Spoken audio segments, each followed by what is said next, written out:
Hindi yan pwede po ngayon. Kailangan po tayo gumalaw para umasenso yung ating bansa. Magtrabaho tayo ng matino.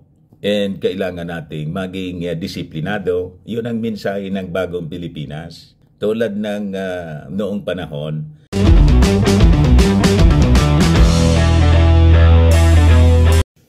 Bukas na mga kababayan yung grand launching ng bagong Pilipinas. Ito yung mga balita ngayon sa Manila Times. Sabi po ni Presidential Communication Secretary Cheloy Garafil, yung mga big time na mga negosyante sumuporta na sa bagong Pilipinas. Di ba? Mga kababayan, ayos na ayos. Pero niya Mr. Maravillas, nabasa mo ba yung pangangantyaw ni Jason sa? Yung bagong Pilipinas, ginawang bagong Pilipinas. May nag-share po sa akin, hindi na magbago po si Jason sa. Laos na kasi niya Mr. Maravillas. Tumandang paurog. At saka, siyempre, galit siya sa administrasyon kasi yung kanyang istasyon na nagbibigay sa kanya ng 1 million consultancy fee, namimiligrong masara. At yung latest nga na balita ngayon mga kababayan, dininay ng MTRCB yung suspension. Yung sa dalawang programa po ng SMNI. Ayan po, MTRCB denies SMNI appeal versus suspension of 2 shows. Hindi niya Mr. Maravillas umobra yung power ni Capes. Wala na pong power. Ang natira po kay Capes, kili-kili power na lang. Kaya nagpopuyos po si Jason sa yung bagong Pilipinas, ginawang bagoong Pilipinas.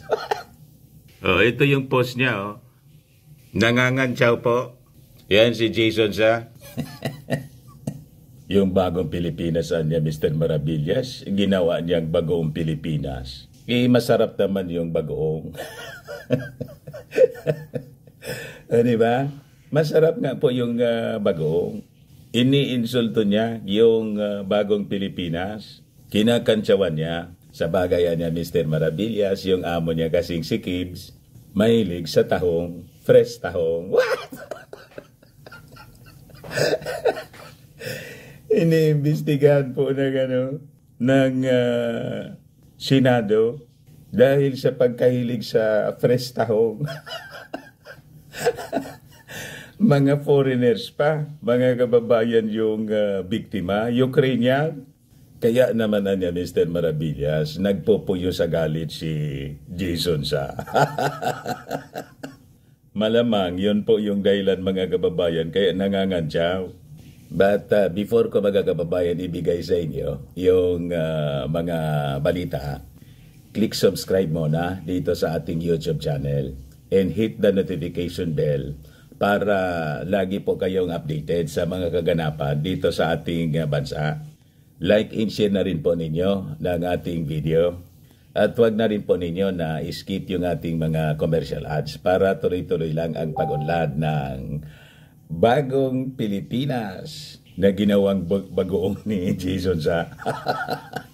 Sa mga nangailangan po ng malinis and spacious fitness gym, bumisita lang po kayo sa aming Colossal Fitness Gym. We also offer Grab Car Rental with our brand new Toyota Innova. Also accept booking for those who are planning to travel via PAL, Cebu Pacific, and other airline companies, local and international. And bills payment for Meralco Bills, PLDT, etc. Pwede na po kayo magpa-booking dito sa amin online sa yung mga gusto mag-travel sa iba-ibang bansa para makamura po kayo. Pati sa mga hotels, nagbo-booking po kami online. May Paymaya kami, may bayad center na rin. Ang Colossal Fitness Gym is located at 3rd floor Security Bank Building, Landco Business Park, Legazpi City, Albay. For inquiries, look for Jilon Maravillas, contact number 0966-802-0949. Ayos pa mga kababayan, ayos na ayos Mr. Maravillas. Tama ka niya. Yung boss ni Jason sa mahilig sa fresh tahong. Kaya nangangantsaw siya sa bagong Pilipinas, ginawang bagoong Pilipinas. Nainggit lang niya yan, Mr. Maravillas, kasi sabi ni PCO Secretary Cheloy Garafil, yung mga big businessmen dito po sumusuporta na sa bagong Pilipinas. Ayan po, mga kababayan. Sabi dyan, support for President Ferdinand Marcos Jr.'s bagong Pilipinas or New Philippines brand of governance continued to pour in ahead of its kick-off rally at Quirino Grandstand in Manila. Bukas po, sabi ng Palasyo Malacanang. Para niya, Mr. Maravillas, pinatawag kayo sa Palasyo Malacanang nung isang araw. Opo, pinatawag po kami. Mainggit naman na niyan, Mr. Maravillas, yung ibang mga vlogger sa inyo. Sigurado po na mainggit. Ready na po, mga kababayan. Ito yung sinasabi ni Jason sa na bagoong Pilipinas. Kompleto na po, vlogger. Baliktad lang ano. Yan po, mga kababayan. Bagong Pilipinas kick-off rally, Quirino Grandstand. Di ba? Kami po kasi, mga kababayan, we are supporting the President's vision para sa bagong Pilipinas na ang gusto niya, mabago tayong lahat. Una, sa ating sarili po. Yung dating gawain tulad ng mga matandang broadcaster, hindi nakapag-adapt sa pagbabago, hindi nakapag-adjust sila. Naiwan po sa sa lumang gawain tulad ni Jason sa tingnan ninyo. Yung mindset niya full of negativities. Kaya yung bagong Pilipinas ginawang bagoong. Di ba? Pag sinabi mo kasi po, mga kababayan, na bagoong, di ba yung pagbagoong po? Kaya yung amoy medyo, pero masarap siya yung bagoong. Kasi binubulok po. Hindi yan pwede po ngayon. Kailangan po tayo gumalaw para umasenso yung ating bansa. Magtrabaho tayo ng matino. And kailangan nating maging disiplinado. Yun ang mensahe ng bagong Pilipinas. Tulad ng noong panahon ni Apo Lakay, di ba, New Society? Kaya nga yung political jingle ng ating Pangulo, nakabase pa rin doon. Ipinagpatuloy yung New Society, bagong lipunan, ngayon po bagong Pilipinas. Sabi doon sa kanta, may bagong silang, may bago ng buhay. Bagong bansa, bagong galaw. Bagong galaw sa bagong lipunan. Tulad din po ng bagong lipunan, ganon ang bagong Pilipinas. Bagong galawan, bagong mindset po. Hindi yung old mindset ng kritika. Wala man po silang ino-offer na magandang alternative. Sige lang ang kritika. Di ba? Full of negativities yung kanilang mga pag-iisip. Kaya tingnan ninyo si Jason sa, hindi umasenso yung buhay po. Naging paurong yung buhay niya. Di ba? Galing siya sa mga big networks. Tingnan ninyo ngayon. Sana siya? SMNI. Maliit na network, mga kababayan, na yung may-ari, mahilig po sa tahong. In hot water yung amo niya. Iniimbestigahan sa Senado po. Pati po sa Amerika, sa FBI, may asunto. Imagine, galing ka sa big network, giant network, GMA, ABS-CBN, tapos paurong. Di ba? Nya ikaw, Mr. Maravillas. Ako galing po ako sa mainstream, from Bicol. Ngayon nasa Palasyo Malacanang na. Malacanang vlogger.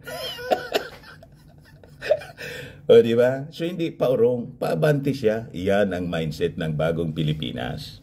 Talaga niya, Mr. Maravillas. Maingit niya yung mga... Di mamatay sila sa inggit. Tingnan ninyo yung mga pinagsasabi ni Jason Sarito. Bagoong Pilipinas niya, ginisa sa sariling mantika. Mga old commentators po, may kilala ko doon sa amin, ganon yung mindset niya. Naghirap. Pag hindi ka nag-adapt sa pagbabago po ng mundo, tulad ng mindset ng ating Pangulong Bongbong Marcos, kaya kinonseptualize po yung bagong Pilipinas, talagang hindi tayo aasenso. Ang pag-asenso po ng tao, nagsisimula sa mindset, nagsisimula sa sarili, sa disiplina, sa pag-iisip po, mga kababayan. Pero ganitong pag-iisip ni Jason siya, talaga pong pa-retire na. Hindi lang niya Mr. Maravillas pa-retire, naging retarded na. Retarded? Sabi niya, may nagpadala sa akin ito. Tinikman namin kung anong lasa. Malantak? Sabi ng panganay naming Kapampangan, nangangagat sa dila, gilagid at labi. Nangangati ang buong katawan. Mangangati ang buong katawan mo. Mas malasa at masarap na di hamak yung made in Davao. Ginisa sa maraming bawang at kamatis na bagong pitas. May sahog na siling labuyo at batok ng karning baboy Tumatagal ng mahigit pa sa 6 na taon. Talaga sigurong masarap yung sa Davao kasi fresh tahong. Di ba? Baka niya Mr. Maravillas na nakatikim din ng fresh si binigyan din ng fresh tahong si Jason sa kaya ganun kung magsalita. Ewan ko po. But anyway, pabayaan natin sila yung kanilang pangangantsaw, di ba? Gawin lang natin yung para sa ikauunlad ng ating bansa. Suportahan po natin yung ating Pangulong BBM. Kasi po, nasa iisang bangka po tayo. Di ba? Kailangan po nagtutulungan para maabot natin ng sabay-sabay ang ating mga pangarap. Kaya sabi ng ating Pangulong Bongbong Marcos doon sa kanyang inaugural address, sa pagsumpa niya bilang Pangulo, ang sabi niya po, di ba, ang pangarap niyo ay pangarap ko. Kaya nakita siguro mga kababayan ito ng ating mga negosyante. Kaya sumuporta sila, sabi rito sa balita. Sa kanyang statement, sabi po ni Cheloy Garafil ng PCO, a coalition of businessmen, civic leaders, and employers vowed to support Marcos in his efforts to shore up the economy under the Bagong Pilipinas brand of governance. Sabi nga ng ating Pangulo, sa mga ordinary people po, tulad natin, ano yung maitutulong natin para sa Bagong Pilipinas? Yung disiplina lang sa sarili po, napaka-importante na. Sabi niya, halimbawa sa mga anak natin, mga bata, yung tumulong ka lang sa magulang mo, pagkagising mo, yung unan, yung inyong kumot, inayos ninyo, that is Bagong Pilipinas mga kababayan. Disiplina muna sa sarili. Doon nagsisimula. Yung tumulong ka sa paghugas ng plato, hindi tulad ng nabasa ko po sa social media. Sabi doon, may message sa anak niya, pagkakain mo, diretso mo na niya na ibalibag yung mga plato, basagin mo na niya para wala ka na niyang ugasan.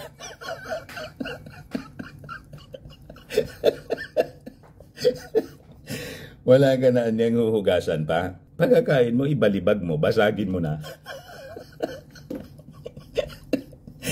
Siguro inis yung nanay, mga kababayan, na hindi man lang tumulog yung kanyang anak.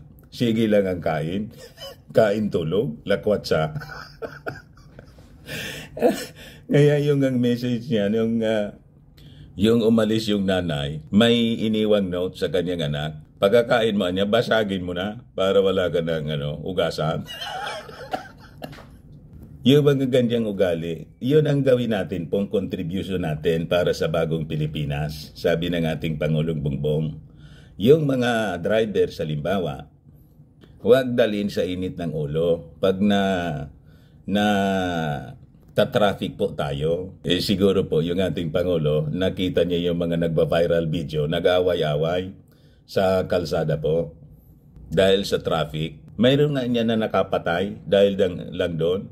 So baguhin na natin yung kalinisan sa ating paligid. Kaya pinalinis po ng ating Pangulong Bongbong Marcos yung Pasig at gagawin niyang tourist destination po tulad ng mga rivers po in other countries. Ganon ang bagong Pilipinas. At siyempre pa, yung pagpaunlad sa ating ekonomiya. Kaya malaking tulong po yung support ng ating mga businessmen. After the launching nga po ng bagong Pilipinas sa Sunday, the following day, Monday, January 29, lipad agad yung ating Pangulo papuntang Vietnam naman po. Ano yung purpose niya doon? Para i-market yung ating bansa. I think yung sabi doon sa balita, yung priority niya doon, yung sa agriculture, kung paano magkaroon ng collaboration yung ating bansa with Vietnam. Pero alam ba ninyo yung Vietnam po? Dito nag-aral sa atin sa agriculture, lalo yung pagpaunlad ng kanilang sakahan.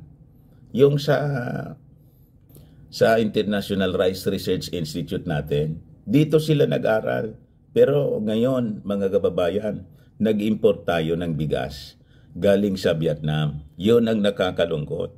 Yung anong gustong i-address ng ating Pangulo with this bagong Pilipinas brand of governance.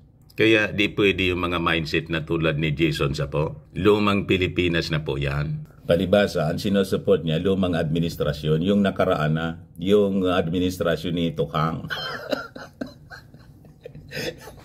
EJK, ni Digong. Sabi rito, led by Jose de Lina, hindi de Lima, Lina, the Buklod Bayani Coalition, BBC, entered into a memorandum of agreement with Secretary Frederick Go, Office of Special Assistant for Investment and Economic Affairs, and Secretary Ernesto Perez, Director of the Anti-Red Tape Authority, to help and assist the government in the delivery of services to the public. Yung memorandum, pinirmahan po during a forum workshop po sa Manila Hotel noong Wednesday, which was attended by prominent business leaders and members of the diplomatic corps. Go and Perez signed on behalf of the ARTA with businessman Guillermo Luz and members of the Board of Trustees of Asian Institute of Management witnessing the event. O diba, napakaganda po na mga developments ito. Tulong-tulong po tayo. So yung occasion po ng bagong Pilipinas sa grand launching, morning pa lang po, may mga activities na doon. Mga 10 o'clock, may mga serbisyo caravan na po doon. Then, mga 6 o'clock po, darating yung ating Pangulong Bongbong Marcos for the grand event. At may entertainment po doon, may mga artist na inimbita. Open po ito sa lahat ng ating mga mamamayang Filipino na nakikiisa po sa pagpaunlad ng ating bansa. Hindi para sa pamimirwisyo tulad ng mga ginagawa ng mga critics ng ating Pangulong Bongbong. Perwisyo, salo. Pero anya, Mr. Maravillas, ano nangyari doon sa istasyon ni Jason Sa? Denied po. Ginank ng MTRCB yung plea na i-lift yung suspension. Hindi na umubra po yung power ng may-ari ng Universo, MTRCB. Junks SMNI's plea to lift suspension on 2 programs. Yung programa po ni Mau Diggs na maririnig mo lahat negativities, lalo na itong dalawang nasa likod niya. Yan ang laman ng programa. Pag pinakinggan mo po, lahat negativities, lason. Wala kang marinig na pagpa-asensyo po. Sige lang ang kritika. Tapos, fake news, destabilization, yung maririnig mo. So, buti naman po na dininay, sabi dito, the Movie and Television Review and Classification Board denied Sunshine Media Network International motion for reconsideration against the suspension of Gikan sa Masa para sa Masa and Laban Kasama ang Bayan. Congratulations! Yan man dapat po ang mangyari dito sa mga programang ito. kasi hindi po nakakatulong para sa ating bansa. Nakakagulo lang po. At yung maririnig mo, pabor sa China, hindi man po gikan sa masa, kundi gikan sa China. Hindi man para sa masa, kundi para sa China. Yun po ang maririnig natin. Interest po ng China. Distab. But anyway, yun man lang po, mga kababayan. So, imbitado ko po kayo para sa ground launching ng bagong Pilipinas. Mag-iisa po tayo at maging parte sa pagbabago ng ating bansa. Mahalin natin ang ating bayan at isulong po natin ang pag-unlad ng ating bansa para sa future ng ating mga anak. Tama po? Ako po si Dante Maravillas. Bye-bye po. God bless.